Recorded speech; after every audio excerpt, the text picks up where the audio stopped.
O vicepresidente da Deputación da Coruña visitou esta mañá as instalacións do estaleiro de Ciprián, en Outes. Xosé Regueira tivo ocasión de coñecer este antigo expoñente da carpinteiría de Ribeira reconvertido en museo, grazas á rehabilitación impulsada polo Concello. Outes foi o epicentro da carpintería de Ribeira en toda a Galicia. Este museo, de alguma maneira, é a obra cumio para poñer en valor esta tradición, este patrimonio material e inmaterial.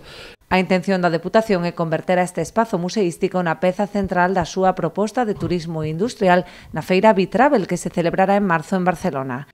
A idea de convertir este espazo o relato que conta no noso epicentro da promoción turística en Bitravel, na Feira de Turismo Industrial de Barcelona, donde en outras ocasións levamos alfarería e outro tipo de patrimonio industrial. Eu creo que aquí hai un relato de patrimonio industrial moi interesante que ademais se vai a escalar porque nos estiveron contando xa obxectivos a medio prazo. É xustamente o que o turismo da provincia necesita, espacios como este. Ademais do turismo industrial, Outes e a súa comarca apostan tamén polo potencial gastronómico da zona. Así, durante a visita tivo lugar unha degustación de conservas de 2 produtores locais, co que se busca tamén implicar a hostalería e restauración na estrategia de promoción turística. Unha degustación de conserva salgada, de conserva de mar e de conserva cárnica de 2 produtores locales, de Sotavento, que é unha empresa que temos aquí en Ceilán, e de a Casa da Boa, que é unha produción de produtos cárnicos de Ponte Nafonso,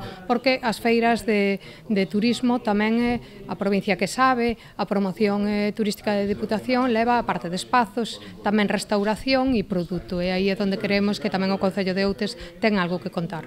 Todas estas propostas supoñen un valor engadido aos moitos atractivos que xa de por sí ofrece a Ría da Estrela aos seus visitantes.